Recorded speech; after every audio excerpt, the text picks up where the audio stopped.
Bonjour à toutes et à tous et bienvenue dans Jeux Vidéal, votre émission hebdomadaire sur l'actualité du jeu vidéo. Et comme d'habitude, on va aborder l'actualité, les jeux auxquels j'ai joué cette semaine et on finira par les sorties de la semaine. Et donc on commence tout de suite avec les actualités. Du coup, un mélange de bonnes, de mauvaises nouvelles, Ubisoft qui prend toujours un petit peu cher, mais des bons jeux sont sortis. Et on commence du coup avec une information dont tout le monde se fout, c'est que 343 Industries devient Halo Studio, et les prochains jeux Halo seront développés sous Unreal Engine 5.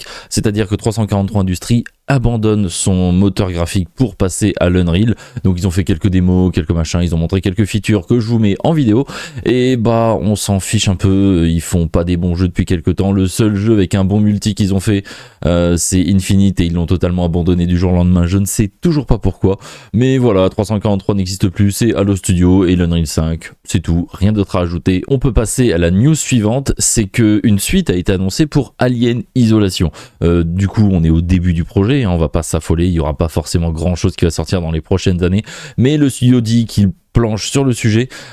Pour rappel, le jeu Alien Isolation était vraiment incroyable, que ce soit pour les fans ou en termes de jeu d'horreur. L'IA était bien, pas si incroyable que ça, mais elle rendait vraiment bien in-game. C'était juste une IA qui s'adaptait aux joueurs. Plus on utilisait une mécanique, plus l'IA de l'Alien s'adaptait.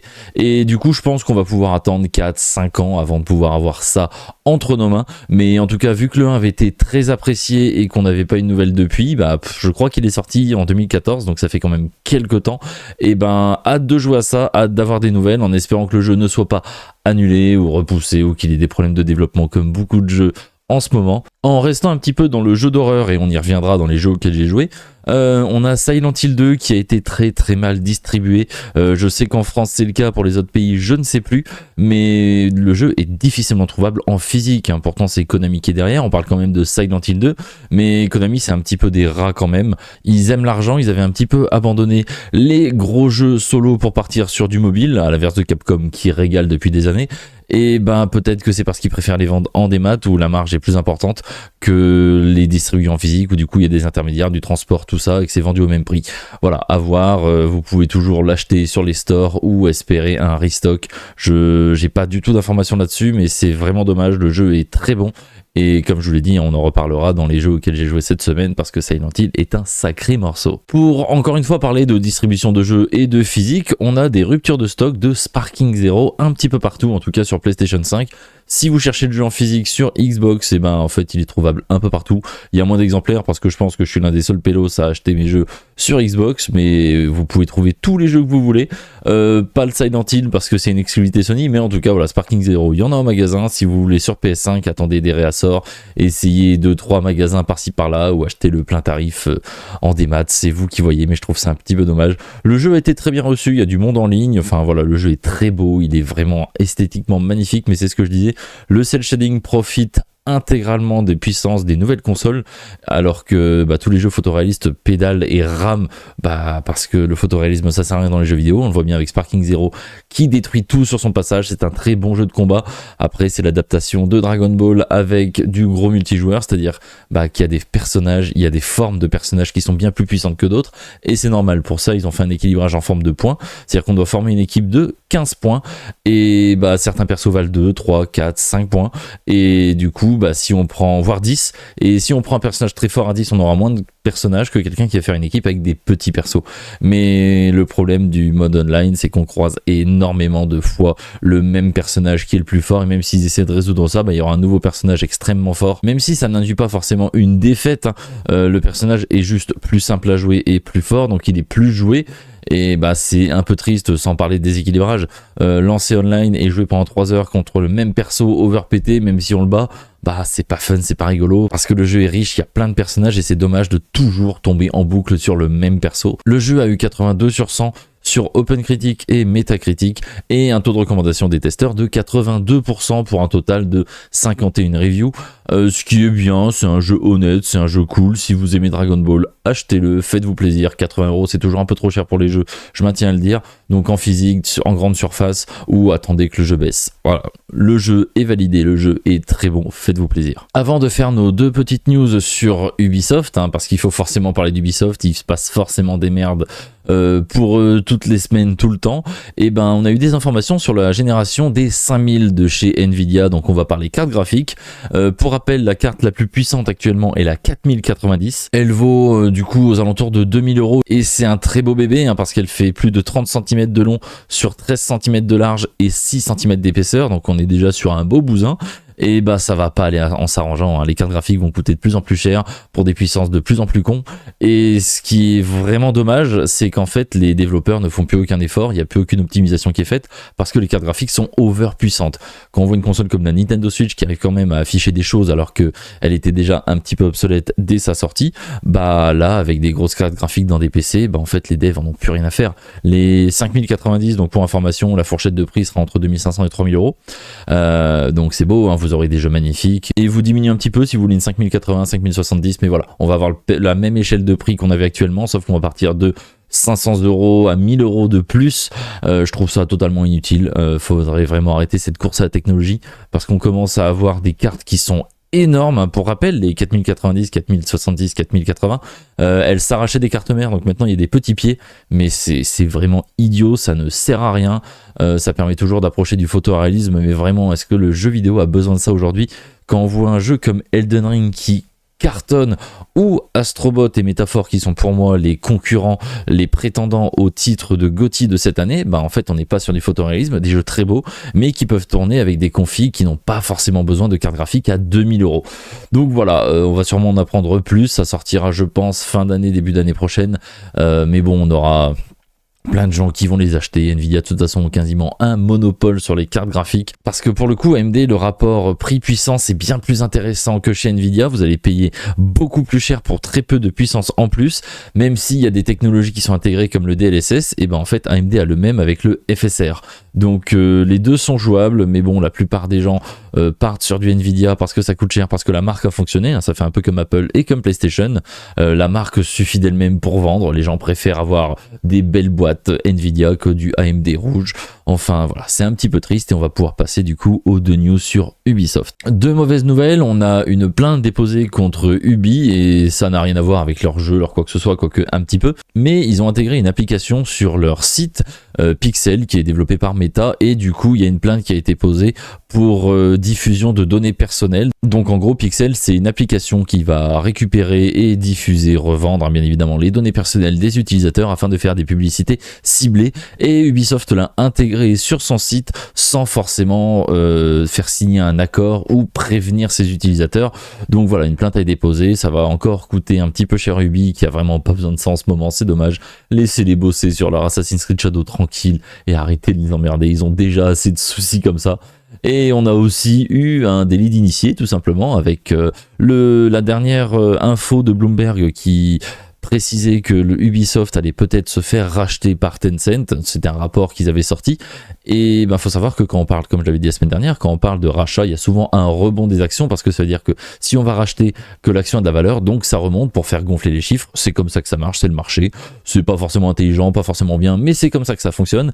Et une minute avant le post de Bloomberg, on a eu une transaction à 250-300 000 actions Ubisoft qui ont été achetées la minute avant la sortie de l'article.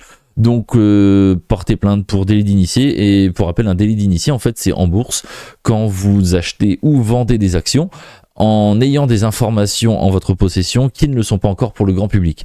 Voilà, vous savez littéralement qu'une entreprise va monter suite à l'action d'un nouveau projet, d'une nouvelle console, d'un nouveau truc. Vous achetez énormément d'actions pour ensuite les revendre derrière. Bah c'est un délit d'initié, vous trichez, vous avez en votre possession des informations qui ne le sont pas pour le grand public, et donc vous faites de l'argent sur leur dos. C'est un peu le principe de la bourse, de se faire de l'argent sur le dos des gens, mais là ici c'est un délit d'initié, ce n'est pas légal. On pourrait revenir sur ce qu'a fait Elon Musk au début, dès qu'il disait CD Projekt c'est bien, machin c'est bien, ça c'est bien, ça faisait monter, enfin voilà, c'est un peu douteux, mais en tout cas c'est pas légal, quelqu'un va prendre cher à un moment, et on n'a toujours pas d'informations sur la vente d'Ubisoft. Ils ont juste dit qu'ils étudiaient d'éventuelles propositions. Est-ce qu'Ubisoft deviendra chinois, est-ce qu'Ubisoft deviendra américain, est-ce qu'il restera français, on s'en fout honnêtement, c'est des grandes entreprises qui brassent des millions, que ce soit racheté par un chinois, par un américain, ça changera rien du tout. Et si ça reste français, bah, j'espère juste qu'ils vont se recadrer un petit peu. Et c'est plus une multinationale qu'une petite entreprise française, hein. Donc je pense pas que ça changera grand chose. Moi je veux juste qu'Ubisoft ressorte de bons jeux et je pense que vous aussi. Et du coup, dernière petite news pour Ubisoft, ils ont annoncé leur changement de stratégie avec la sortie des jeux Day One sur Steam. Ce sera le cas par exemple pour Assassin's Creed Shadow qui sortira directement sur Steam à sa sortie, en plus des sorties consoles et autres, hein. Il ne faudra plus forcément passer par Epic, mais ce mois-ci, donc mois d'octobre, on aura Assassin's Creed Mirage qui arrive sur Steam, donc voilà, bonne nouvelle. Moi je vous conseille d'essayer le jeu, il est un peu plus court, il coûte un peu moins cher, mais il reste quand même un peu sympa. C'est pas simplement un DLC de Valhalla qui a été rallongé, non, le jeu a sa propre identité, c'est pas forcément un retour aux sources, les combats sont pas incroyables, mais l'infiltration est vraiment cool. Je dis pas forcément un retour aux sources parce que dans les premiers épisodes, l'infiltration était présente et encore, quoi, on pouvait pas se cacher derrière les murs, enfin voilà, on pouvait assassiner, mais est-ce qu'il y avait vraiment des notions d'infiltration? Je crois pas, parce que le fait de pouvoir se cacher derrière un mur et de regarder ce qui se passe de l'autre côté, ça vient de Assassin's Creed 3. Mais en tout cas, le jeu reste bon, je l'ai apprécié, je vous le conseille. Il coûte normalement plein tarif, 50 € sur console, donc il y a moyen qu'il soit à 40-50 € sur PC, et ce sera au mois d'octobre. Et ben voilà, c'était tout pour les news de la semaine. On va pouvoir du coup passer au jeu auquel j'ai joué cette semaine, et il y a du très beau.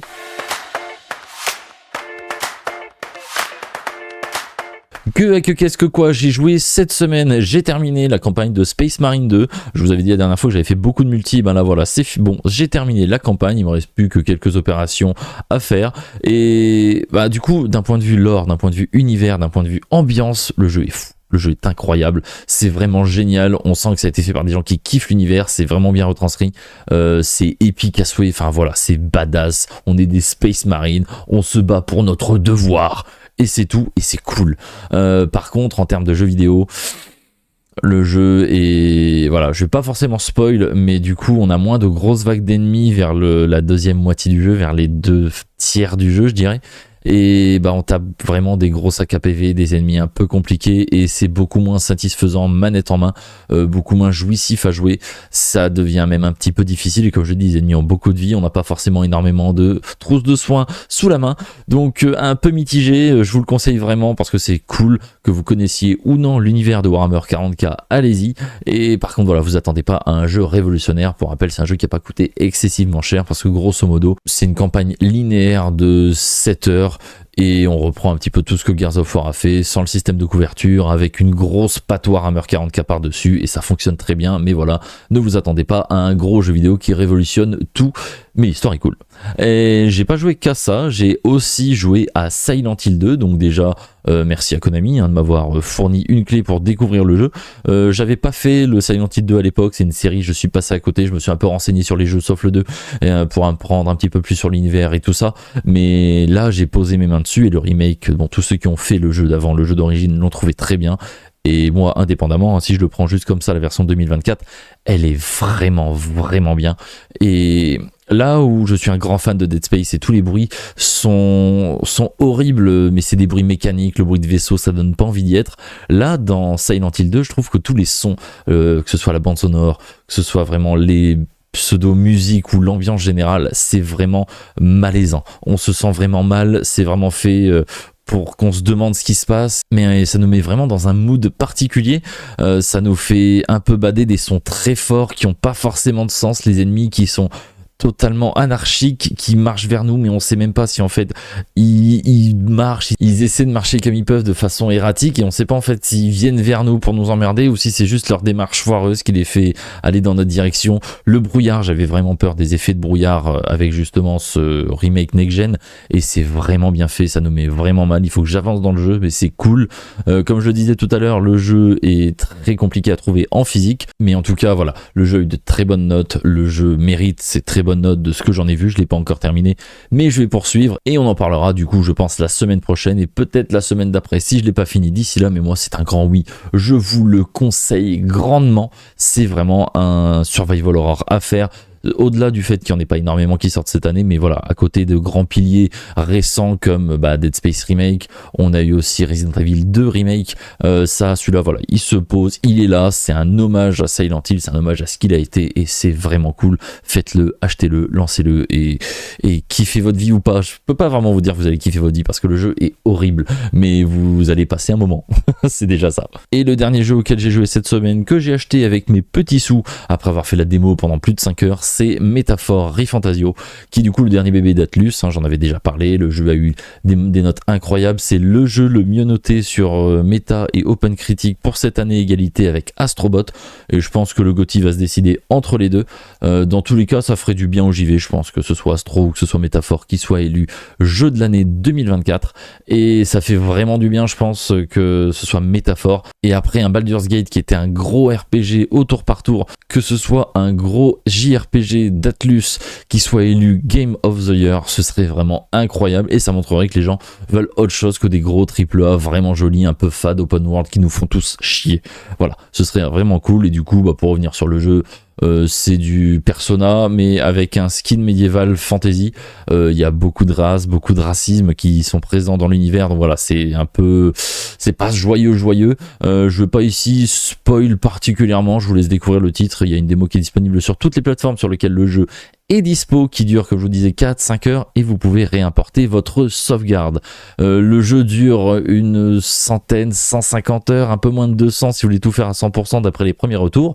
Pour l'instant, moi j'en suis au début, et la grosse différence, c'est que voilà, vu qu'on est dans un univers médiéval, il y aura cette espèce de routine qui va arriver avec les après-midi, les soirs, pour parler à des coéquipiers, ou améliorer nos statistiques, ou essayer de faire des donjons, mais on n'aura pas le fait d'aller à l'école le matin, tout ça. Moi, cette routine qui m'avait un peu fatigué de rentrer à l'école et de retourner chez soi le soir, enfin voilà, moi ça me faisait littéralement bâiller devant mon écran. Je sais, c'est très, très bien, hein, mais c'est juste que ça me touchait pas, ou ça me touchait peut-être un peu trop. Mais voilà, Métaphore, c'est magnifique, c'est super intéressant, le gameplay a été dynamisé, les combats trop simples ne sont même plus obligatoires, vous avez juste à taper l'ennemi et ça skip le combat en vous donnant autant de récompenses d'XP ou de loot que vous pourriez avoir en faisant le combat réellement. Donc voilà, c'est cool, c'est un grand oui, allez-y, faites-vous plaisir, c'est incroyable. Et du coup, c'est peut-être pas grand chose, mais c'est les jeux auxquels j'avais joué cette semaine. Et du coup, pour finir cet épisode, on passe aux sorties de cette semaine. Et ça va aller très vite du coup, parce que on a 3 gros jeux qui sortent cette semaine, et ça commence directement avec New World Aeternum qui sort le 15 octobre sur PC, PS5 et Xbox.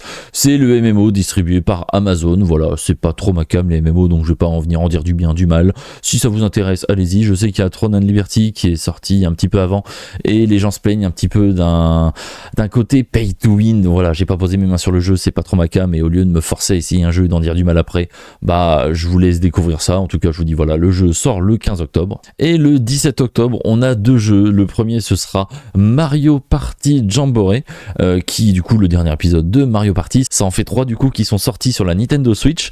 Il y avait déjà eu le Super Mario Party, tout simplement avec les manettes et tout ça. Ils ont fait le Mario Party Superstar qui reprenait du coup des anciens niveaux, et avec le Jamboree, on a des nouveaux niveaux avec plein de nouveaux mini-jeux, des qui vont se servir des gyroscopes et des manettes, et d'autres qui vont être plus classiques. Et on reprend aussi un petit peu comme ils font avec Mario Kart, ils reprennent des niveaux des anciens Mario Party. Donc là par exemple, je crois qu'on a le 2, le 3, peut-être le 1, mais c'est ce qu'ils ils aiment bien faire ça, les remanier, les remettre au goût du jour, et c'est vraiment cool parce que les anciens plateaux étaient bien.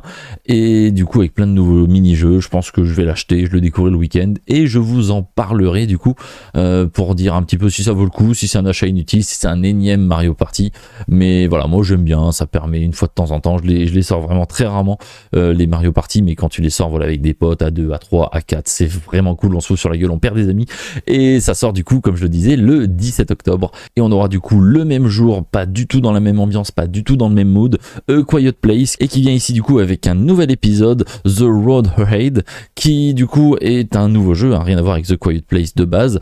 C'est un jeu qui joue à la première personne. J'avais vu un petit peu des images, du gameplay, et ça m'avait donné envie de jouer au 1. J'étais pas du tout au courant qu'un autre épisode allait sortir, et je suis content, ça va me permettre du coup de découvrir les deux. Et comme son nom l'indique, tout le jeu d'horreur va tourner autour du son, à éviter de marcher sur des gravats, sur des débris, enfin voilà, des choses qui vont qui vont émettre un son, attirer des monstres et nous mettre un gros game over en nous faisant sursauter. Voilà, je sais pas grand chose du jeu, ça a l'air vraiment cool. Ça sort sur PC, PS5 et Xbox Series.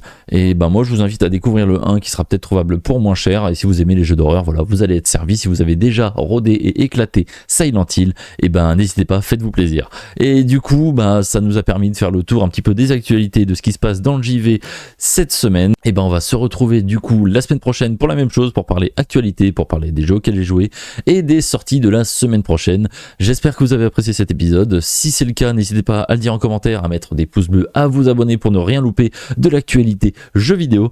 Et je suis présent sur YouTube, TikTok, en podcast et plus si affinité. N'hésitez pas à me suivre, tous les liens seront dans la description. On se retrouve du coup la prochaine fois. Je vous fais des bisous et je vous dis à la prochaine.